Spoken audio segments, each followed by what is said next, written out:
वेंकटाद्रिसमं स्थानं ब्रह्मांडे नास्ति किंचन वेंकटेश समो देवो न भूतो न भविष्यति। ओं नमो वेंकटेशाय। तिरुमला तिरुपति देवस्थानम श्री वेंकटेश्वरा भक्ति चैनल இணைந்து வழங்கும் ஸ்ரீமத் பகவத்கீதை பாராயணத்திற்கு அனைவரையும் வரவேற்கிறோம்.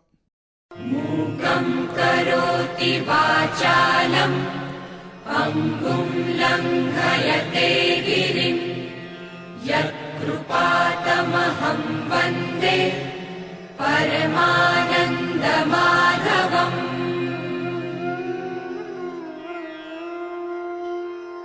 கராரவிந்தேன பதாரவிந்தம் முகாரவிந்தே விநிவேஷயந்தம் வடஸ்ய பத்ரஸ்ய புடே ஷயானம் பாலம் முகுந்தம் மனசா ஸ்மராமி.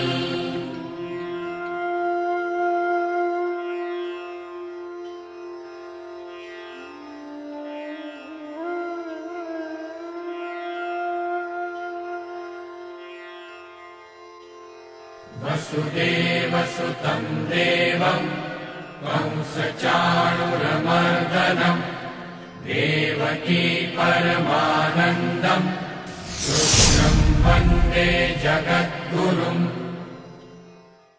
நம்மளுடைய சனாதன தர்மத்தில் பலவிதமான அநேக கிரந்தங்கள் உள்ளன. அதில் ரொம்ப முக்கியமான கிரந்தம் மகாபாரதம் என்று. அதில் 3 விதமான ரத்னங்கள் உள்ளன என்று சொல்லப்பட்டுள்ளது. சனத்சுஜாதீயம் முதலாவதான கிரந்தம், இரண்டாவதாக பகவத்கீதா, மூன்றாவதாக விஷ்ணு சஹஸ்ரநாமம் என்று 3 விதமான ரத்னங்கள் உள்ளன மகாபாரதத்தில் என்று சொல்லப்பட்டுள்ளது. அப்பேற்பட்ட பகவத்கீதையில் அவனுடைய மகாத்மியத்தை பற்றி பேசும்பொழுது மல நிர்மோச்சலம் பும்சாம் ஜலஸ்நானம் தினே தினே சகத்கீதாம்பசி ஸ்நானம் சம்சார மலநாசனம் என்று சொல்லப்பட்டுள்ளது. ஒவ்வொரு நாளும் நம்மளுடைய சரீரத்தை சுத்தம் செய்வதற்கு எவ்வாறு ஸ்நானம் செய்கிறோமோ அவ்வாறே அந்தராத்மாவாக உள்ள மனசை சுத்தம் செய்வதற்கு இங்கே கீதையை வச்சுட்டு ஸ்நானம் பண்ணணும் அப்படின்னு சாஸ்திரம் சொல்கிறது.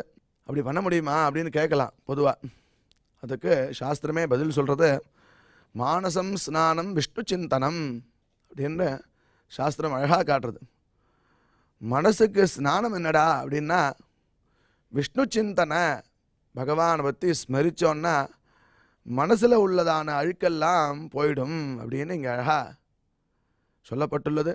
அதையே தொடர்ந்து பார்த்தோம்னா ஞான ஹிருதே தியான ஜலே ராகத்வேஷ மலாபஹே யஸ்நாதி மானசே தீர்த்தே சயாதி பரமாம் கதிம் அப்படின்னு கிரந்தத்தில் கிடைக்கிறது.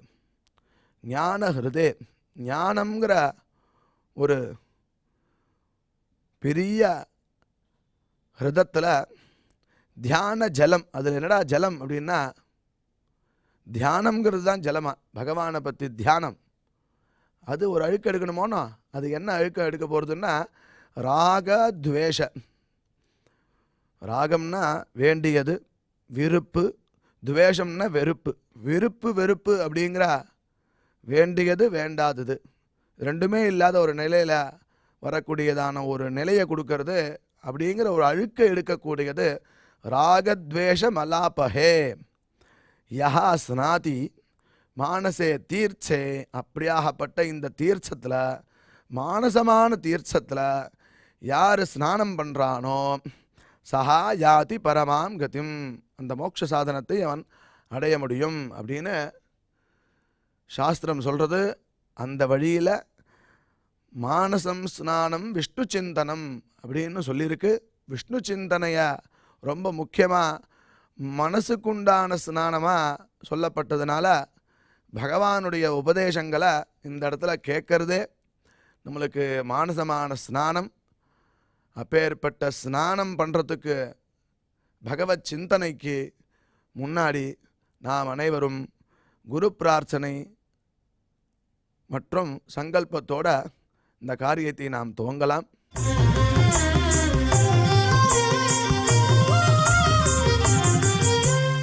श्री गुरु प्रार्थना। गुरु ब्रह्मा गुरुर्विष्णुर्गुरुर्देवो महेश्वरः गुरुः साक्षात् परं ब्रह्म तस्मै श्री गुरवे नमः।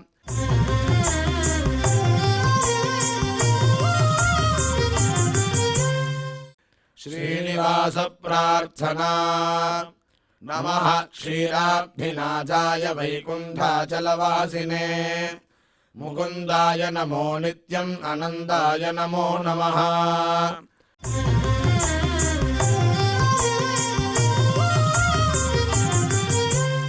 अथ श्रीमद्भगवद्गीता पारायण संकल्पः।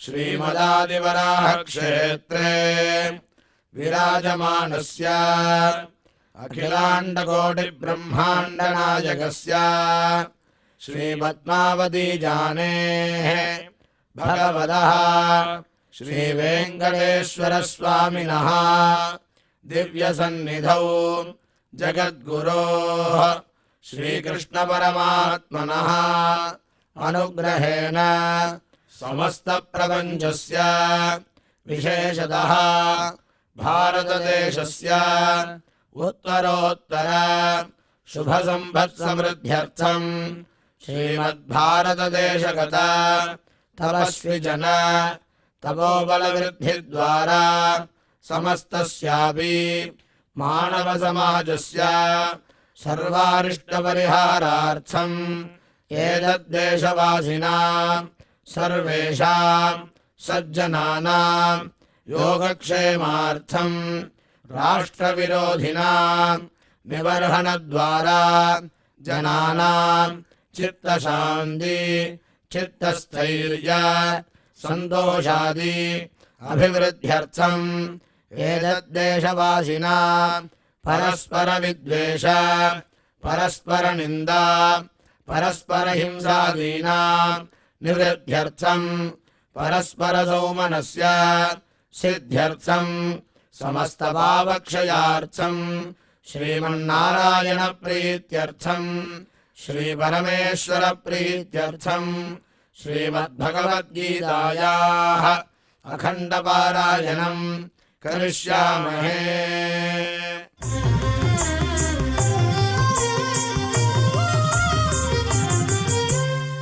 श्रीगीता प्रार्थना। श्रीवत्साङ्गं महोरस्कं वनमाला विराजितं शङ्खचक्रधरं देवं कृष्णं वन्दे जगद्गुरुम्।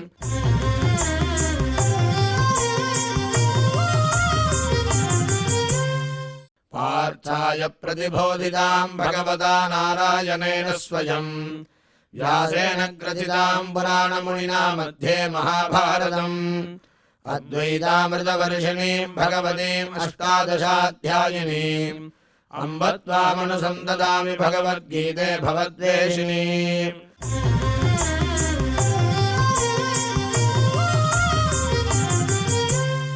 श्रीवेदव्यास प्रार्थना।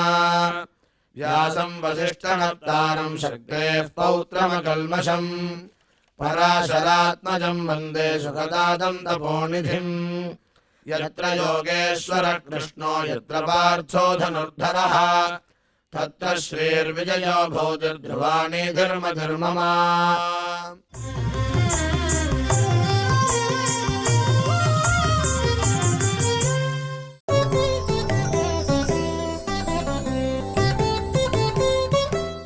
अथैतदप्यशक्तोऽसि कर्तुं मद्योगमाश्रितः சர்வகர்மபலத்யாகம் ததः குரு யதாத்மவான். இப்பொழுது டாக்டர் உவே அனந்த பத்மநாபாச்சாரியார் இந்த பகவத்கீதையின் ஸ்லோகங்களுக்கு விளக்கம் அளிப்பார். அதை கேட்டு மகிழ்வோம்.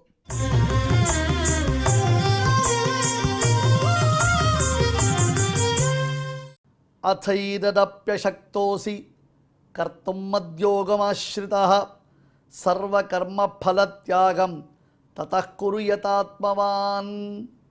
ஓம் நமோ பகவதே வெங்கடேஷாய. ஸ்வார்த்தங்களாகவே எல்லா காரியத்தையும் செய்து நமக்கு வழக்கம். என்ன சுவாமி இது புரியவே இல்லை, ஓப்பனிங்லேயே இப்படி ஒரு கடினமான சம்ஸ்கிருத பிரயோகம் பண்ணினீங்கன்னா எங்களுக்கெல்லாம் சான்ஸ்கிரிட் தெரியாது இல்லைன்னு நாம் யோசிப்போம். இந்த வார்த்தைகள்லாம் நம்ம வழக்கத்தில் விட்டுட்டோம். சாதாரண வார்த்தைகள் தான் இதெல்லாம். நம்முடைய வாழ்க்கையில் சுலபமாக சாதாரணமாக நாம் உபயோகப்படுத்தி கொண்டிருந்ததான இந்த வார்த்தைகள் எல்லாம் நம்ம மறந்து விட்டோம். அதனால தான் திருப்பி திருப்பி இந்த வார்த்தைகளை அடியை உபயோகப்படுத்துகிறேன். ஸ்வார்த்தம்னு அர்த்தம்னா எனக்காகன்னு அர்த்தம், ஸ்வயநலம்னு அர்த்தம். ஸ்வார்த்தம்னா சுயநலம்னு அர்த்தம். நாம் எந்த காரியம் பண்ணினாலும் நமக்குன்னு பண்ணித்தான் ஆசையை தவிர்த்து, அர்த்தமே தவிர்த்து, அப்படித்தான் நாம் பண்ணிட்டு இருக்கோமே தவிர்த்து இன்னொருத்தருக்காக நாம் எதுவுமே பண்ணதே கிடையாது. இப்போ ஒரு மனைவிக்கு புஷ்பத்தை வாங்கிட்டு வருது, அவளுக்கு அல்வா வாங்கிட்டு வருது, மல்லிகைப்பூ வாங்கிட்டு வருதுன்னா கூட அதனால் கிடைக்கும் விளையும் இன்பம் யாருக்கு? நமக்கு தானே. கிருஷ்ணா நீ என்ன சொல்கிற, உனக்காக பண்ணு, அதாவது உன் பிரீத்திக்காக பண்ணு. எனக்கு என் பிரீத்திக்காக பண்ணித்தான் சுவாமி பழக்கம், உம்ம பிரீத்திக்காக பண்ணி பழக்கம் இல்லை. என் மனைவியை நான் மகிழ்வித்தது கூட என்னுடைய மகிழ்ச்சியின் போக்கு வீடு அது.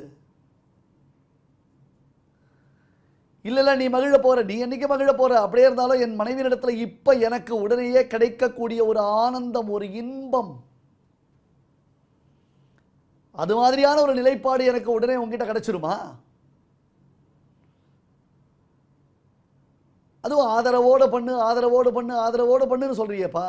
நான் என் பிள்ளையினிடத்தில் ஆதரவோடு இருப்பதற்கு, என் மனைவியிடத்தில் ஆதரவோடு இருப்பதற்கு, என் கணவனிடத்தில் ஆதரவோடு இருப்பதற்கு, என் தாய் தந்தையிடத்தில் ஆதரவோடு இருப்பதற்கு பல்வேறு காரணங்கள் உண்டு. பிரத்யட்சமாக அதற்கு பல எக்ஸாம்பிள்ஸ் என்னால் காண்பிக்க முடியும். வேற ஒன்னிடத்தில் அப்படி இல்லையே. பண்ணு நீ சொல்லிட்டு இருக்கியே தவிர்த்து எப்படி பண்ணுறது, அதெல்லாம் சாத்தியம் இல்லைப்பா. அது கஷ்டம். கீழே நீங்கள் சொன்ன ஆஹா நீ கோவில் கட்டு, அதை பண்ணு இதை பண்ணு, அபியாசேபி அசமர்த்தோசி மத்கர்ம பரமோபவ மதர்த்தமபி கர்மாணி குர்வன் சித்திமவாப்சியசின்னு சொன்னியே. நான் எதுக்கோசரம் கோவில் கட்டணும், நான் எதுக்கோசரம் நந்தவனம் வைக்கணும், நான் எதுக்காக குளம் வெட்டணும், அதெல்லாம் முடியாது என்னால். பாருங்கோ, ஆக்ஞா கைங்கரியம் அனுஜ்ஞா கைங்கரியம்னு ரெண்டு விஷயங்கள் இருக்குது. நம்ம புரிஞ்சுக்கணும் இதை. ஆக்ஞா கைங்கரியம் ஒன்று இருக்குது, அனுஜ்ஞா கைங்கரியம் ஒன்று இருக்குது. அப்படின்னா என்ன? ஆக்ஞா கைங்கரியம்னா அவசியம் கட்டாயம் நாம் செய்யணும். அதை செய்யாமல் போனால் நமக்கு பாபம் உண்டாகும். இதுக்கு பேர் ஆக்ஞா. ஸ்ருதிஹி ஸ்மிருதிஹி மமைவாக்ஞா என்று பகவான் அதற்கு ஆக்ஞா என்று, என்னுடைய கட்டளை, என் கட்டளையே சாசனம்டா பரமாத்மா. ஸ்ருதி ஸ்மிருதி என்னுடைய கட்டளைகள், அதை யார் மீறுகிறாளோ ஆக்ஞாச்சேரி, அதை மீறுபவன் மம துரோகி மத் பக்தோபி ந வைஷ்ணவா, அவன் கட்டளையை மீறியவன், என் பக்தன் இல்லை, அவன் வைஷ்ணவன் இல்லை, நான் அவன் அக்செப்ட் பண்ணவே மாட்டேன்ட்டான் பரமாத்மா. அஹரஹ சந்தியாமுபாசீத என்பதாக வேறும் சொல்றது. இங்கே பாரு, கார்த்தால மத்தியானம் சாயங்காலம் ஒரு வேளை கூட சந்தியாவந்தனத்தை மிஸ் பண்ணக்கூடாது. பண்ணா என்ன? சில பேர் பதில் சொல்லுவான், சார் இதெல்லாம் பண்ணால் சரியாக பண்ணணும், பண்ணலைன்னா பண்ணக்கூடாது. நான் என்ன கேட்குறேன், ஒரு எக்ஸாம்பிள் சொல்கிறேன், சரியாக இருக்கா பாருங்க. நமக்கு உடம்பு சரியில்லைன்னு ஒருத்தர் வைத்தியர்கிட்ட போகிறோம், டாக்டர்கிட்ட போகிறோம். அவர் 3 வேளை தொடர்ந்து கண்டினியூஸாக 4 நாளைக்கு இந்த மாத்திரையை சாப்பிடுன்னு சொல்கிறார். நீ மாத்திரையை சாப்பிட்டுருக்க, 2 நாளைக்கு சாப்பிட்ட, 3ஆவது நாள் உனக்கு மாத்திரை சாப்பிட்றது மறந்து போய்டுறது. கார்த்தால மாத்திரை சாப்பிடல, மத்தியானம் மாத்திரை சாப்பிடல, சாயங்காலம் உனக்கு ஞாபகம் வந்தது, ஐயோ டாக்டர் என்னை மாத்திரை கரெக்டாக ரெகுலராக விடாமல் சாப்பிட சொன்னாரே, அப்போ நான் சாப்பிடணுமே, இன்றைக்கி 2 வேளை மிஸ் பண்ணிட்டேனே, கார்த்தால மத்தியானம் சாப்பிடலையே, சரி சாப்பிட்டா சரியாக சாப்பிடணும், இல்லைன்னா நாம் சாப்பிடக்கூடாது அப்படின்னு ஒரு வழியாக மாத்திரையை நிறுத்துவியா? ஐயோ 2 வேளை நாம் மிஸ் பண்ணிட்டோம், அதனால் என்ன ஆக போகிறதோ தெரியல, அட்லீஸ்ட் இப்போ ஞாபகம் வரைச்சே இந்த வேலையை நாம் கரெக்டாக யூஸ் பண்ணிக்கணும்னு டக்குன்னு உடனே அந்த வேலைக்கு சாப்பிட வேண்டிய மாத்திரையை சாப்பிட்றோமா இல்லையா? இதெல்லாம் ரீல்ஸில் கட் பண்ணி போட வேண்டிய மெசேஜ் இதெல்லாம் இல்லையா? அந்த மாத்திரையை கரெக்டாக சாப்பிட்றோமா இல்லையா? அந்த மாதிரி தான் பிராத்த சந்தியாவந்தனம் பண்ணணும், மாத்தியானிக சந்தியாவந்தனம் பண்ணணும், சாயம் சந்தியாவந்தனம் பண்ணணும். கார்த்தால சூரிய உதயம் ஆயிடுத்து அப்படின்னா சந்தியாவந்தனத்தையும் மாத்தியானிகத்தையும் சேர்த்து பண்ணிடுங்கோ. பண்ணலாமா? தப்பு இல்லையா அப்படின்னு உடனே பண்ணாமல் இருக்கிறது தான் தப்பு. அதே உங்களுக்கு யாருக்கும் புரிய மாட்டேன்றது. இந்த முட்டாள்தனமான கேள்வியை திருப்பி திருப்பி கேட்டுட்டு இருக்கீங்களே. பண்ணாமல் இருக்கிறது தப்புன்னு சொன்னால் அந்த தப்பு பண்ணுறதுக்கு ரெடியாக இருக்கும். இப்போ பண்ணலாமான்னு கேள்வி கேட்டிருந்தா சூரிய உதயமாக எடுத்து பிராத்த சந்தியா மாத்தியானிக ரெண்டுத்தையும் சேர்த்து பண்ணிட்டு ஆஃபீஸ் போங்க. சாயங்காலம் ஆஃபீஸ்லேயே வந்தோடனே சாயம் சந்தியாவத்தை பண்ணுங்கண்ணா. பண்ணலாமா? அது தப்பு இல்லையா? பண்ணலாமா? அது தப்பு இல்லையா? என்ன ஒரு இரிட்டேஷனான கேள்வி இது. சந்தியாவந்தனம் பண்ணாமல் இருக்கிறது தான் சுவாமி தப்பு. எமோஷனல் ஆகிடுறீங்க எங்களை. நீங்கள் என்ன நினைக்கிறீங்க? இது உங்களுக்கு எக்ஸப்ஷன் எதிர்பார்க்குறீங்க. இல்லை பரவாயில்ல, நீ ஐயோ பாவம் நீ ஆஃபீஸ் போயிட்டு இருக்க, நீ என்னடா பண்ணுவேன் அப்படின்னு நினச்சிட்டு இருக்கீங்க. கிடையாது. பகவத்கீதை கேட்குறவாளா இருந்தால் இது பண்ணாதான் உங்களுக்கு பலன், இல்லைனா கிடையாது. ஸ்ருதி ஸ்மிருதி மமைவ ஆக்ஞா, ஸ்பஷ்டமாக பரமாத்மா சொல்லிட்டான். ஆக்ஞா கைங்கரியத்தை நீ மீறவே கூடாது. ஆக்ஞா கைங்கரியம் கட்டாயம் பண்ணி தான் சுவாமி ஆகணும். சும்மா சும்மா சொல்லிட்டு இருக்காரு பண்ணா சரியா பண்ணோம் இல்லையா மனசில் பெருமாள் இருக்காரு எனக்கு அப்படியே பிரத்யட்சமாக இந்த ஹப்பக் பேசுறதுனா தயவு செஞ்சு பகவத்கீதையை ஃபாலோ பண்ணாதீங்க. எந்த I am talking about only on me. எந்த நயனா இது கர்மாவுடைய அடிப்படை. கர்மயோகம், ஞான யோகம், பக்தி யோகம் கர்மயோகத்தினுடைய அடிப்படையில் வந்திருக்கு. ஸ்பஷ்டமாக சில விஷயங்கள் பரமாத்மா சொல்லியிருக்கான். இப்போ நான் கீதையை if I believe on Bhagavad Gita, அப்போ இதெல்லாம் கர்மாக்கள் பண்ணினால்தான் அதனுடைய பலன் கிடைக்கின்றது கட்டாயம் உண்டு. டாக்டர்கிட்ட நம்பிக்கை இருக்குது, டாக்டர் கொடுக்குற மாத்திரையில் நம்பிக்கை இல்லையா? என்ன பைத்தியக்காரத்தனம்? டாக்டர் பேரை நம்பிக்கை வரதுக்கே காரணம் அவர் கொடுக்குற மாத்திரையை ஒழுங்காக சாப்பிட்டா நமக்கு ஏற்படக்கூடிய க்யூர் தானே. டாக்டர் பேர் நம்பிக்கை இருக்குது, அவர் கொடுக்குற ப்ரிஸ்கிரிப்ஷன் நம்பிக்கை இல்லைன்ற மாதிரி இருக்குது. நீங்கள் சொல்கிறது பெருமாளை நம்புறேன், பகவத்கீதையை நம்புறேன், ஆனால் பகவத்கீதை காண்பித்த வழியை நம்பலை. என்னையா பைத்தியக்காரத்தனம் இது? நாம் எவ்வளோ தூரம் யோசிக்கிறோம் பாருங்க, லூசுத்தனமா. அதான் அஸ்தான ஸ்ரேக காருண்ய தர்மா தர்மதியாகலம், தர்மத்தில் தர்மதா புத்தின்னு சொல்லிட்டு ஸ்பஷ்டமாக சொல்லிட்டு அர்ஜுனன் ஆள வந்தார். கீதார சங்கத்தில் காண்பித்தார். பைத்திய மாதிரி நினச்சிட்டு இருக்கான். அவன் எதை பண்ணணும் எதை பண்ணக்கூடாது எத்தனை தடவை சொல்லி தருதுறாப்பா. பண்ணலாமா? இது பண்ணா தப்பு இல்லையா? அது பண்ணா தப்பு இப்படியே கேட்டு இருக்கீங்க. எது பண்ணவே பண்ணாமல் இருந்தால் தப்புன்னு சொல்லியாச்சு. அஹரஹ சந்தியா உபாசித்த வேற சொல்லி பாரு, சந்தியாந்தனம் பண்ணி தான் ஆகணும். பண்ணதான் ஏன் பண்ணலாம் சட்டம். அது சட்டம் தான். ஜிஎஸ்டி போனால் ஜிஎஸ்டி உண்டு சட்டம். இந்த பக்கம் நோ என்ட்ரி போட்டால் நோ என்ட்ரி சட்டம். 4 மணிக்கு மேலே வீட்டை விட்டு வெளில வரக்கூடாதுன்னு போட்டாச்சுன்னா சட்டம். ஏன் சட்டம் போட்டேன்னு கேள்வி கேட்க முடியும்? நமக்கு வேறந்தான் சட்டம், வேறம்ன்றது சாஸ்திரம். சட்டம் ஏன் இப்படி இருக்குன்னு நம்ம கேள்வி கேட்கலாமா? தப்பு இல்லையா? சட்டம் போட்டால் தானே போட்டது தானே. சாஸ்திரம்ன்றது நமக்கு சட்டம். வைதிகர்களாக நமக்கு வைதிகர்கள்னா வெறும ஷால்வை போட்டு 12 தடவை விட்டு உட்காந்து பகவத்கீதை சொல்கிற ஒரு நான் மட்டும் வைதிகர் இல்லை. இதை கேட்குற, இதை அனுபவிக்கிற, இதை அனுசந்திக்கிற, இதை அனுஷ்டானம் பண்ணக்கூடிய நம்ம எல்லாரும் வைதிகர்கள் தான். நமக்கு சட்டம் சாஸ்திரம் அது சொல்லிடுது இப்படி தான் பண்ணணும்னு. அடுத்தது அனுஜ்ஞா கைங்கரியம். உனக்கு ஆக்ஞா கைங்கரியத்தில் மேலே டைம் இருந்ததுன்னா அனுஜ்ஞா கைங்கரியம் பண்ணு. இதெல்லாம் பண்ணணும். சந்தியாவந்தனம் பண்ணாமல் சகசிராமம் சொல்கிறேன், சந்தியாவந்தனம் சொல்ல பண்ணாமல் பகவத்கீதை பண்ணிட்டு sanding I am sanding Bhagavad Gita, I am sanding Bhagavad Gita, இந்த கதையெல்லாம் அடிக்கக்கூடாது. அதெல்லாம் தப்பு. அப்போ மேற்கொண்டு என்ன? அனுஜ்ஞா கைங்கரியம். கோவிலுக்கு போகிறது ஆக்ஞா கைங்கரியம் இல்லை. கட்டாயம் போனான்னு சொல்ல, போனால் சந்தோஷம். பெருக்கிறது, மெழுகிறது, கோலம் போடுறது, கோவில் கட்டுறது, குளம் வெட்டுறது, உற்சவங்கள் பண்ணுறது, பூந்தோட்டம் அமைப்பது, இதெல்லாம் அனுஜ்ஞா கைங்கரியம். பண்ணினா பகவானுக்கு பிரீதி, பண்ணலனா பரவாயில்ல. நீ ஆஃபீஸ்லேருந்து வரைச்சே மல்லிகை பூவும் அல்வா வாங்கினு தான் சந்தோஷம். வாங்கிட்டு வரலன்றதுலாம் அந்த பொண்டாட்டி ஒரு பேரில் பிரியம் இல்லாமல் இருக்க மாட்டான். அப்படி இருந்துருவாளே. என்னமோ பாவம் மனுஷனே கழிச்சு டயர்டாக வந்திருக்காரு, ஆஃபீஸில் எவ்வளோ உழையிலையோ தெரியல இன்றைக்கி. சரி ஓ அப்படின்னா அவருக்கு அழகாக பிடிச்ச ஒரு காஃபியோ ஒரு டிஃபனோ பண்ணி கொடுப்போம், அவ்வளோதான். நீ எனக்கு மல்லிகை பூ வாங்கிட்டு அப்படி கேட்க மாட்டான். அந்த மாதிரி பெருமாள் அதை பண்ணினா சந்தோஷப்படுவான், அதை பண்ணலைன்னா அதனால் அவனுக்கு பெரிய வருத்தம் ஒன்றும் கிடையாது, அது ஒரு பெரிய கஷ்டம் ஒன்றும் கிடையாது. ஆனால் நீ கர்மாக்கள் பண்ணும் பொழுது அந்த கர்மாக்களை பகவதர்ப்பணமாக பண்ணணும். அப்படின்னா கொஞ்சம்னா எனக்குன்னு பண்ணி பழக்கமாக கொடுத்து ஸ்வார்த்தங்களாக எனக்காகவே உள்ள கர்மாக்களில் மனதை செலுத்திய எனக்கு ஒன்றை நினைச்சேன்னு இதை பண்ணுன்னு சொன்னால் எப்படி பண்ண முடியும் என்ற கேள்வி வருது இல்லையா? அந்த கேள்விக்கு தான் அதைததப்யசக்தோசி கர்த்தும் மத்யோகமாஸ்ரிதா சர்வ கர்ம பலத்யாகம் ததகுரு யதாத்மவான். இப்போ என் விஷயமான பக்தி யோகத்தை பிரதானமாக கொண்டு மத்யோகம் அப்போ என் விஷயமான பக்தி யோகத்தை ஆஸ்ரிதா பிரதானமாக வச்சுக்கோ. என் விஷயமான பக்தி யோகத்துக்கு அதான் டார்கெட், அதை நோக்கி தான் பிரயாணம் பண்ணுறோம். ஏததபி கர்த்தும் அசக்தோசி. இப்போ என் பிரீத்திக்காக அந்த கர்மாக்களை செய்வதற்கு கூட சக்தியற்றவனாகி விட்டாயேயானால் ததா அந்த சமயத்தில் என்ன பண்ணணும்? யத ஆத்மவான் சர்வ கர்ம பலத்தியாகம் குரு. மனசை அடக்கி நீ பண்ணுற காரியங்கள் என்ன உண்டோ அந்த காரியங்களை நிஷ்காமமாக என் அர்ப்பணமாக பண்ணு. எனக்காக ஒரு காரியம் பண்ணு நான் சொல்கிறேன். எனக்காக ஒரு காரியத்தை ஐயோ நான் எப்படி பண்ணுறது, ஐயோ என்னால் பண்ண முடியலையே, ஐயோ எனக்கு ரொம்ப கஷ்டமாக இருக்கேன்னு நீ சொல்கிறியோ இல்லையோ, இப்போ எனக்காக பண்ண வேண்டியதான காரியத்தை விட்டுடு. அதை பண்ண முடியல பரவாயில்ல, நீ பண்ணுற காரியங்களை எனக்கு அர்ப்பணம் பண்ண. இதை புரிஞ்சுக்கணும். இப்போ பக்தி யோகம் பண்ணுறோமோ இல்லையோ, பக்தி யோகம் பண்ணுறோமோ இல்லையோ, கர்மயோக ஞான யோக பக்தி யோகம் தான் பகவத்கீதை அல்டிமேட்டு. இப்போ இந்த 12வது அத்தியாயத்துக்கு என்ன பேர்? பக்தி யோகோ நாம துவாரசோத்தியாயா. 12வது அத்தியாயம் தான் அதுக்கு பேர். அதில் முதல் படி, முதல்ல பக்தி யோகம்னா எடுத்தோடனே பக்தி யோகம் உட்காந்து தியானம் பண்ண முடியுமா? ஃபஸ்ட்டு ஸ்டெப்பெலாம் நிறைய இருக்குது. முதல்ல ஒரு ஆலயத்தை நிர்மாணம் பண்ணுறோம், ஒரு இடத்துல பெருமாள் இருக்கார், அந்த இடத்துல என்ன சுத்தம் பண்ணுறோம். நேற்று சொன்னோம் இல்லையோ, செஞ்சிக்கு போனோம், முதல் தடவையாக செஞ்சிக்கு போயிருக்கேன். அந்த பக்கம் போச்சே வரைச்சே பஸ்ஸில் ரூட்டில் கிராஸ் பண்ணி போகிறது வழக்கம் உண்டு.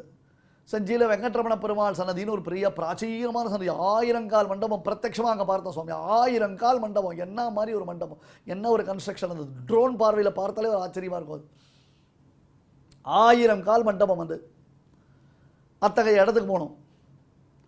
அங்கே போனால் கோவில் பிரம்மாண்டமாக இருக்குது. என்ன இருக்குது கோவிலில்? தெய்வமே கிடையாது. தெய்வம் இல்லாத ஒரு ஆலயம் எப்படி இருக்கும்? சூன்யமாக தானே இருக்கும். தெய்வம் இல்லாத ஆலயம் எப்படி இருக்கும்?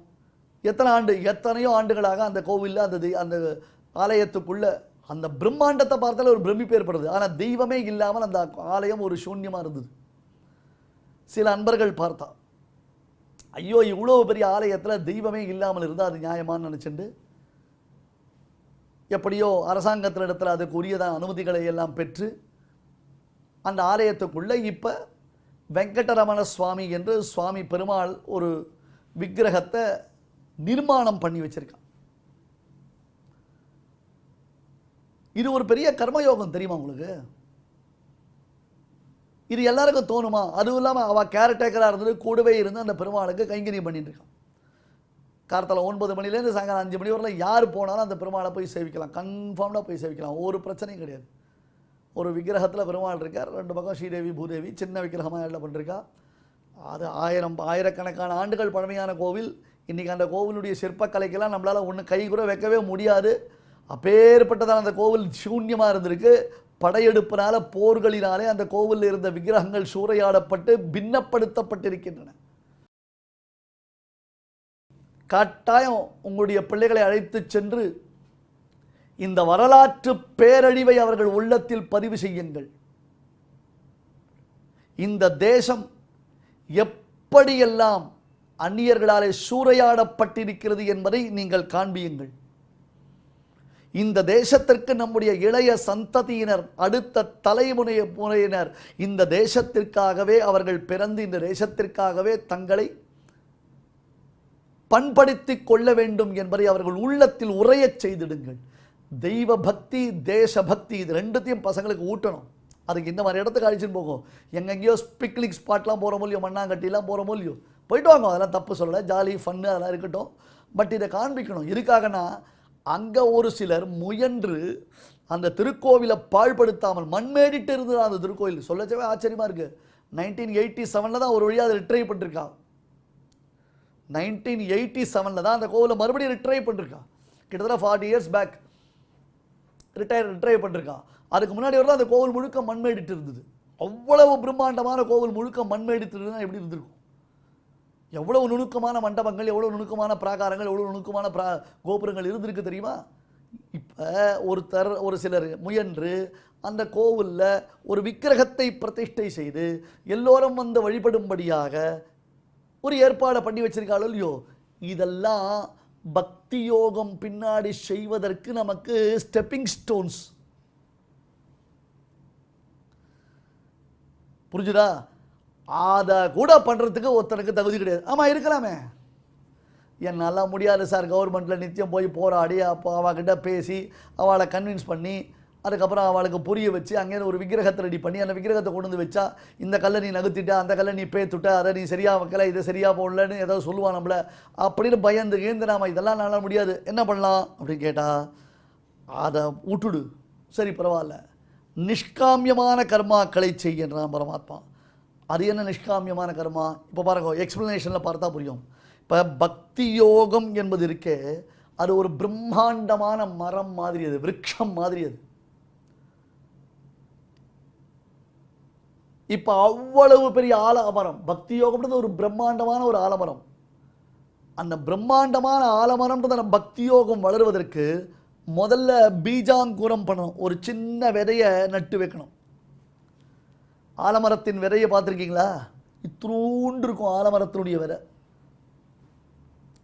இத்திரூண்டு இருக்கும் அந்த ஆலமரத்தினுடைய விதை.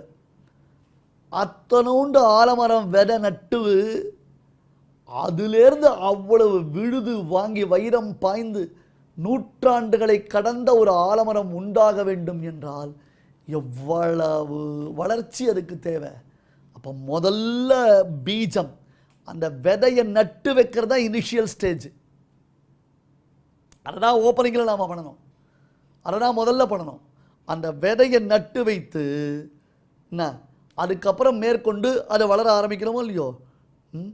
அப்போ ஆலய நிர்மாணம், ஆலயத்தை பெருக்கிறது, முழுகிறது, கோலம் போடுறது, சுத்தமாக்கி கொள்வது, நம்மால் முடிந்த நந்தவனங்கள் அமைப்பது, நம்மால் முடிந்த தோட்டங்களை அமைத்து தண்ணீர் பாய்ச்சி தண்ணீர் குளங்கள் அமைப்பது, இதெல்லாம் அங்குரம். இப்போ இதை பண்ண முடியல, என்னால் அதெல்லாம் முடியாது, என்னால் ஒன்றுமே பண்ண முடியாது அப்படின்னு சொன்னால் ஜீவாத்ம யோகத்தை உத்தேசித்து, ஜீவாத்ம யோகத்தை நினைத்து அதற்கு முளை போலதான கர்மயோகத்தில் ஈடுபட வேண்டும். அதான் அதுக்கு முளை போன்றதான கர்மயோகத்தில் ஈடுபட வேண்டும். மத்யோகமாஸ்ரிதா, அவன் என்ன பண்ணணும்? சர்வ கர்ம பலத்தியாகம். அது எப்படி ஆரம்பிக்கிறது? சுவாமி இங்கே பாருங்க, கர்மா பண்ணாமல் நாம் இருக்கவே முடியாது. நேற்று உபன்யாசம் சொன்ன, கை நீட்டுறது, கால் நீட்டுறது, கால் இப்படி உட்காந்துக்கிறார், அம்மாடான்னு இப்படி உட்காந்துக்கிறார். என்னது? இது ஒரு கர்மா. தூங்கிறது ஒரு கர்மா, எழுதுக்கிறது ஒரு கர்மா, உட்காந்துக்கிறது ஒரு கர்மா, நிற்கிறது ஒரு கர்மா, இமை கொட்டுறது ஒரு கர்மா, இமை கொட்டாமல் இருப்பது ஒரு கர்மா, மூச்சு விடுறது ஒரு கர்மா, மூச்சு விடாமல் இருப்பது ஒரு கர்மா, உண்ணுவது ஒரு கர்மா, உண்ணாமல் இருப்பது ஒரு கர்மா, குளிப்பது கர்மா, பல் தேய்ப்பது கர்மா, எல்லாம் கர்மா.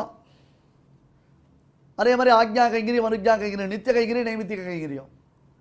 சந்தியாவந்தனம், சந்தியாஹீனஹா அசுச்சிஹி நித்தியம் மனர்க சர்வ கர்மசு. ஐயா, மனதில் பதிய வைத்துக் கொள்ளுங்கள். இதை மிஸ் பண்ணினவர்களுக்கு நீங்கள் மெசேஜ் பண்ணுங்க, ஃபார்வர்டட் மெனி டைம்ஸ் அப்படின்னு இது வரணும். ஃபார்வர்டட் மெனி டைம்ஸ் இதோ குப்பெல்லாம் நம்ம யூஸ் பண்ணிட்டு இருக்கோம், ஃபார்வர்ட் பண்ணிட்டு இருக்கோம். இதை ஃபார்வர்ட் பண்ணுங்க.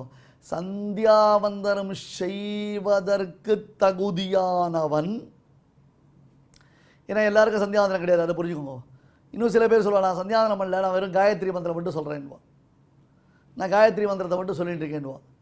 ஒருத்தருக்கு மஞ்சக்காமாலை கூடவே சுகர் இருக்குது, சுகர் ரெடியூஸ் பண்ணினால்தான் மஞ்சக்காமாலையை க்யூர் பண்ண முடியும். அப்போ முதல்ல சுகர் ரெடியூஸ் பண்ணுறதுக்கு ஒரு மாத்திரை கொடுக்குறா, அப்புறம் மஞ்சக்காமாலைக்கு மாத்திரை கொடுக்குறா. இவர் சுகர் ரெடியூஸ் ஆகிறதுக்கு மாத்திரை சாப்பிடல, நான் மஞ்சக்காமாலைக்கு மட்டும் மாத்திரை சாப்பிட்றேன்னா க்யூர் ஆகுமா? காயத்ரினா அதுக்கு உண்டானதான் அங்கன்யாசம், கரன்யாசம், அதுக்கு முன்னாடி பண்ண வேண்டிய காரியம், பின்னாடி பண்ண வேண்டிய காரியம் எல்லாமே இருக்குது சுவாமி. ஒரு கிரிக்கெட் விளையாடணும்னா கூட 10 நாளைக்கு நெட் ப்ராக்டிஸ் பண்ணிட்டு வந்து தான் கிரிக்கெட் விளையாடணும். நான் நேரம் வந்து கிரவுண்டில் இறங்குறேன்னா ஒத்துப்பாள யாராவது? அந்த மாதிரி தான் நம்ம பண்ணுறோம்.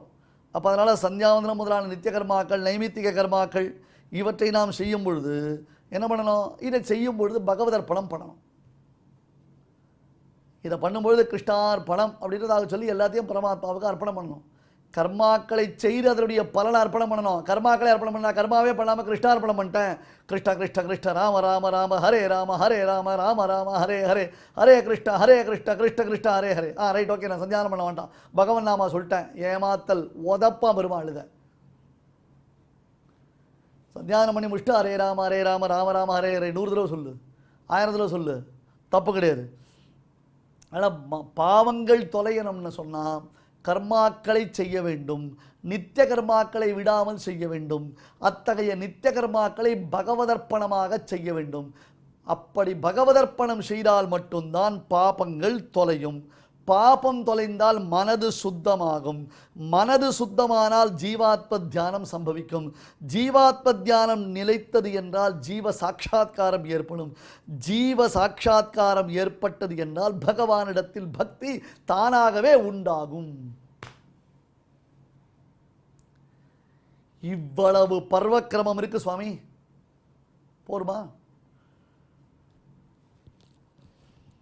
ஏன் இத்தனை விதமான பர்வக்கிரமங்கள் இருக்கு? சர்வ கர்ம பலத்தியாகம். அப்ப சில கர்மாக்கள்னா கர்மாக்களை விடுவதுன்னு அர்த்தம் இல்லை இருக்கு. கர்மாக்களுடைய பலனை விடுவது என்பதாக அர்த்தம் பண்ணிக்கணும். ஏடாகூடமாக நாமளே அர்த்தம் புரிஞ்சுட்டு நாமளே தப்பாக புரிஞ்சுட்டு எல்லாம் இதை எங்கள் சுவாமி தான் சொன்னார், பகவத்கீதையில் தான் சொன்னார், கிருஷ்ணன் பகவத்கீதையில் தான் சொல்லியிருக்கான், சர்வதர்மான் பரித்தஜன எல்லா கர்மாவையும் விட்டுடு, எதுவும் பண்ண வேண்டாம் அப்படின்னா உண்பது உறங்குவது முதலான வியாபாரங்களையும் நாம் விட வேண்டி வரும். எல்லாத்தையும் தானே விடுன்னு சொன்னான். இப்போ கர்மானு அர்த்தம் சாப்பிட்றது கர்மாவா இல்லையா? ஆமாம். தூங்குறது கர்மாவா இல்லையா? ஆமாம். உண்டோ இல்லையோ? ஏன் தூங்கக்கூடாது? கர்மாவை தான் விடணும் இல்லையோ? தூங்குறதுன்னு ஒரு கர்மா தானே? ஆமாம். அந்த கர்மாவை விட்டுடு. அப்போ என்ன அர்த்தம்? தூங்காம இரு, சாப்பிடாம இரு. முடியுமா? சாப்பிடாம இருக்க முடியுமா? தூங்காமல் இருக்க முடியுமா? நான் அது கர்மா தானேப்பா. இப்போ சந்தியாதனம் விட்டுடுறேன், பகவத் பூஜையை விட்டுடுறேன் சொல்கிறியோ இல்லையா? நீ இப்போ ஸ்நானம் பண்ணுறியா? ஸ்நானம் பண்ணும் பொழுது அதை கிருஷ்ணா கிருஷ்ணா கிருஷ்ணான்னு சொல்லி இந்த ஸ்நானம் பிரயோஜனம் யார்? கிருஷ்ணனுக்கு. இந்த ஸ்நானம் முடிஞ்சு வேஷ்டி உடுத்திக்கிறியா? கிருஷ்ணனுக்கு. இந்த வேஷ்டி உடுத்தி திருமணிட்டுக்கிறியா? பிரம்மார்ப்பணம் பிரம்மஹவிஹி பிரம்மாக்னோ பிரம்மணாஹுத்தம்னு ஒன்று வருதோ இல்லையோ? அந்த மாதிரி இதை புரிஞ்சுக்கணும். கிருஷ்ணன பிரீத்திக்காக, கிருஷ்ணன் சந்தோஷத்திற்காக, கிருஷ்ணனுடைய உகப்புக்காக.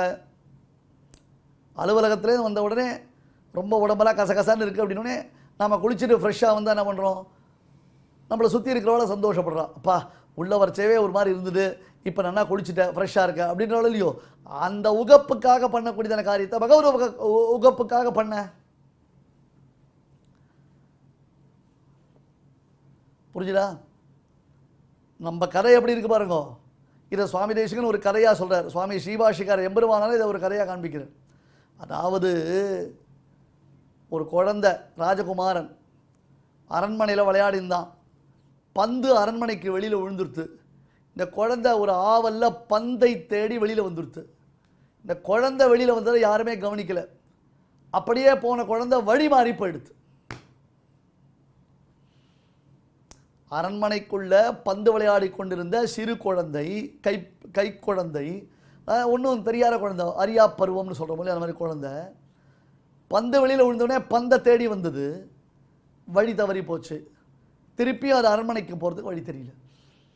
இந்த பக்கம் காடு, தட்டு தடுமாறி காடுக்கு வந்தது. காட்டில் வாழக்கூடிய வேடுவர்கள் பார்த்தார்கள், இந்த குழந்தை அவர்கள் தாங்கள் எடுத்து கொண்டார்கள்.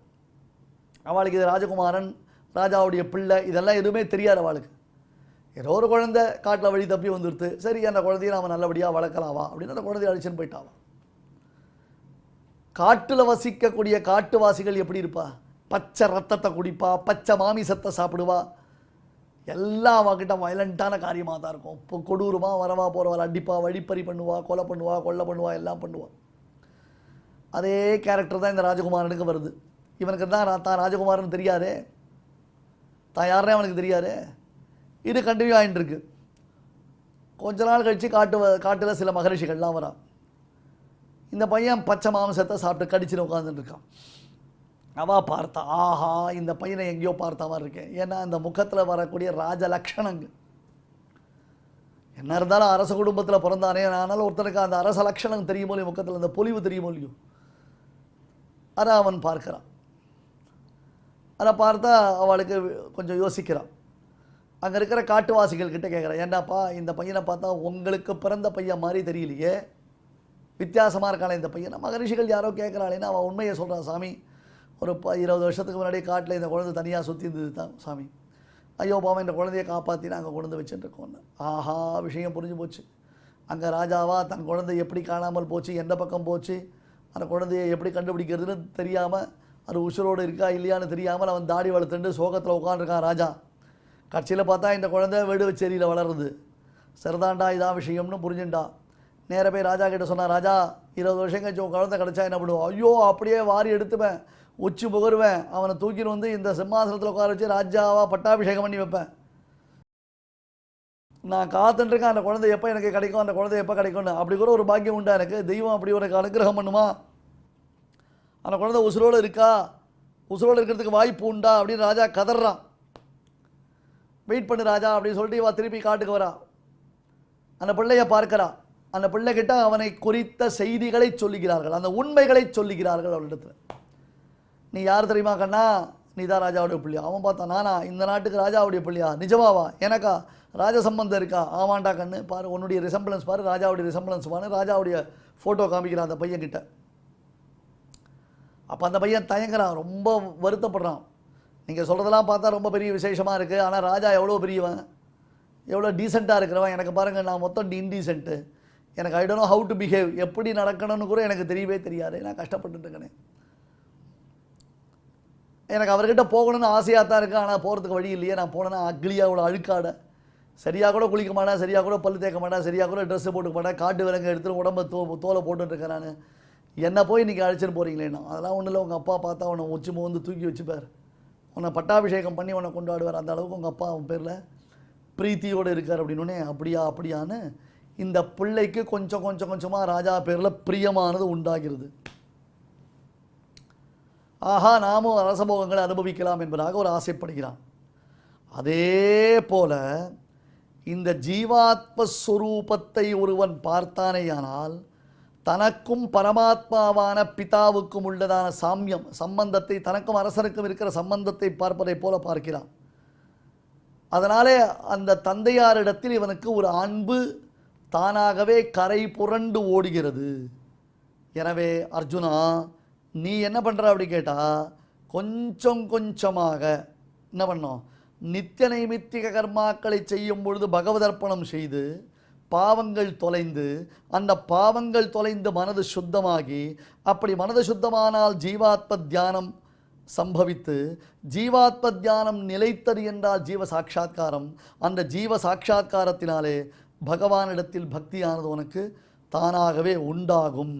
அதைததப்யசக்தோசி கர்த்தும் மத்யோகமாஸ்ரிதः சர்வகர்ம பலத்யாகம் ததः குரு யதாத்மவான். ஸ்ரீமதே பகவதே பாஷ்யகாராய நமஹ. இப்பொழுது அடியேன் சொல்றதை எல்லாரும் திருப்பி சொல்லுங்க. அசைததப்யசக்தோசி அசைததப்யசக்தோசி கர்த்தும் மத்யோகமாஸ்ரிதः கர்த்தும் மத்யோகமாஸ்ரிதः சர்வகர்ம பலத்யாகம் சர்வகர்மஃலத்யாகம் ததः குரு யதாத்மவான். ததः குரு யதாத்மவான். இப்பொழுது நாம் அனைவரும் சேர்ந்து பாராயணம் செய்யலாம். அதைததப்யசக்தோசி கர்த்தும் மத்யோகமாஸ்ரிதः சர்வகர்மஃலத்யாகம் ததः குரு யதாத்மவான். தெய்வத்தை ஆராதிக்கும் உன்னதமான வழிகளில் முக்கியமானது பகவன் நாம சங்கீர்த்தனம். அந்த சங்கீர்த்தனத்தை பற்றி நம்மளுடைய சாஸ்திரங்களில் ஹரதி பாபானி துஷ்டசித்தைரபி ஸ்மிருதः அனிச்சயாபி சம்ஸ்பிருஷ்டः தஹத்யேவஹி பாவகः. ஹரியானவர் துஷ்டச்சித்தம், அதனால் ஏற்படக்கூடிய பாபம் ரெண்டுத்தையும் அவனை ஸ்மரித்ததுனால விளக்குகிறாரா. எப்படின்னா, அனிச்சயாபி சம்ஸ்பிருஷ்டா பாவகா தஹத்யேவா. அக்னி பகவானானவர் எப்படி நீ விரும்பி தொடரணும்னு அவசியம் இல்லை, தெரியாமல் பட்டுட்டாலே சுட்டுடும். அதுபோல் பகவானை ஸ்மரித்த மாத்திரத்திலேயே அனைத்து விதமான பாபங்களும் போகிறதா. அதுக்கு மூல காரணமாக இருக்கக்கூடிய துஷ்ட சித்தமும் போகிறது அப்படின்னு சொல்லப்பட்டிருக்கு. அப்பேற்பட்ட பகவன் நாம சங்கீர்த்தனத்தை இப்பொழுது நாம் அனைவரும் கேட்டு மகிழ்வோம்.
श्वेतपद्मासना या ब्रह्मा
இந்த நிகழ்ச்சியில் இதுவரை நாம் செய்த பாராயண ஸ்லோகங்களில் ஏதேனும் அக்ஷர தோஷம் ஏற்படுத்தியிருந்தால் அதை விளக்கும் பொருட்டு பகவானிடம் க்ஷமா பிரார்த்தனை செய்வோம்.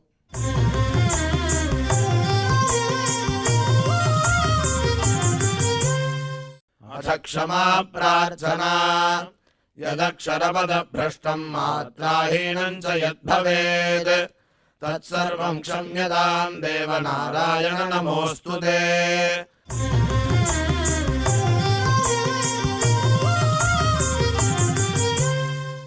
अथ भगवत्समर्पणम् कायेन वाचा मनसेन्द्रियैर्वा बुद्ध्यात्मना वा प्रकृते स्वभावात् करोमि यद्यत् सकलं परस्मै नारायणायेति समर्पयामि।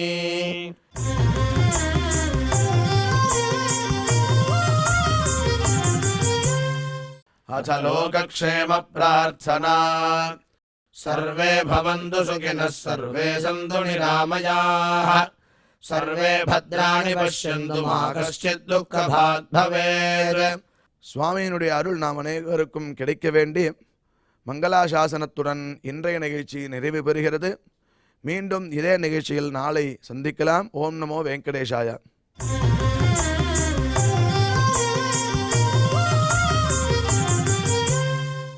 अथ मङ्गलम् श्रियः कान्ताय कल्याणनिधये निधयेऽर्थिनाम् श्रीवेङ्कटनिवासाय श्रीनिवासाय मङ्गलम्.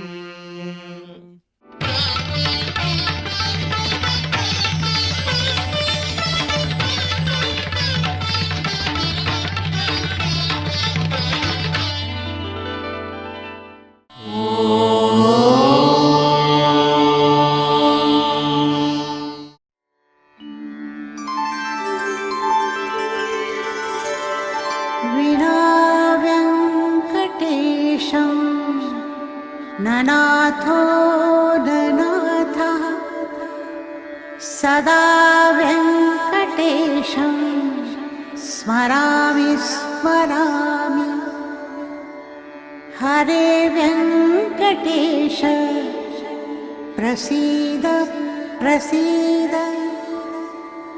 प्रियं वेङ्कटेश प्रयच्छ प्रयच्छ